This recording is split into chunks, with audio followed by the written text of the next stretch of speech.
గురుగారు, శివధనుసును సీతాదేవి ఎడమ చేతితో ఎత్తి బంతిని తీసుకునేటప్పుడు జనక మహారాజు అది చూసి సీతాదేవిని పెళ్లి చేసుకోబోయేవారు ఈ శివధనుసుని ఎత్తాలి అనే నియమం పెట్టినట్లుగా రామాయణంలో ఎక్కడైనా ఉందా?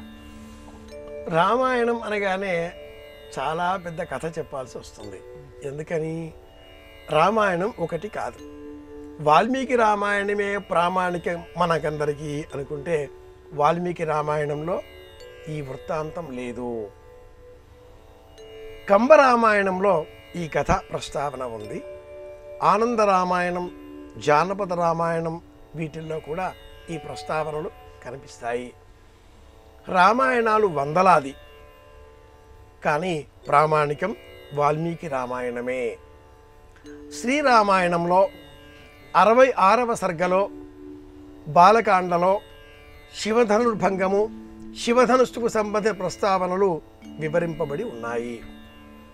విశ్వామిత్రుడు రామలక్ష్మణులతో కలిసి మిథిలకు వచ్చిన అనంతరం జనకుడి సన్నిధానంలో కూర్చున్న తరువాత ఈ వీరులు మీ వద్ద ఉన్న శివధనుస్సును చూడాలి అని విచ్చేశారు అని ప్రస్తావన చేస్తాడు.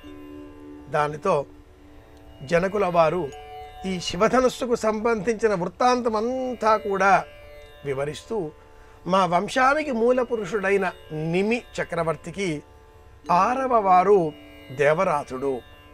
పూర్వం దేవదానవ సంగ్రామం అనంతరం పరమేశ్వరునకు ఆగ్రహం అన్య కారణాల చేత కలగడంతో ఋషులపైననే ఆ ధనుస్సును ఎక్కుపెట్టాడు. దేవతలంతా ప్రార్థించగా మళ్ళీ పరమానంద భరితుడై ఆ ధనుస్సును దేవతలకు అందించాడు.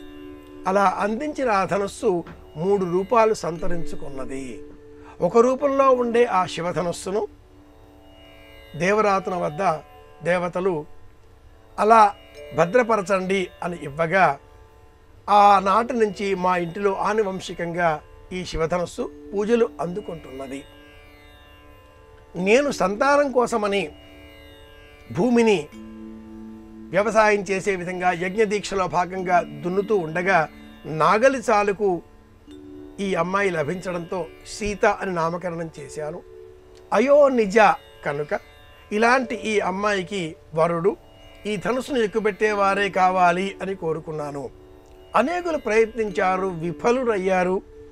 వారందరినీ యుద్ధరంగంలోని ఎదుర్కోవలసి వచ్చింది అంటూ 66, 67 బాలకాండలోని ఈ అధ్యాయాలలో శివధనుస్సుకు సంబంధించిన వృత్తాంతం అనేకం చెప్పినప్పటికీ అందులో సీతాదేవి ఇలా ఆ శివధనుస్సును ఎడమ చేతితో ఈ వృత్తాంతాలేవి వాల్మీకి రామాయణంలో లేవండి.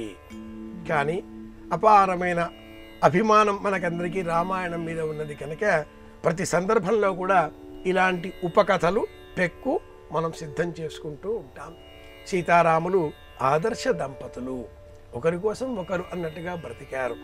వారిపైన మనకున్న మమకారంతో ఇలాంటి వృత్తాంతాలు అనేకం కానవస్తాయి అంతే.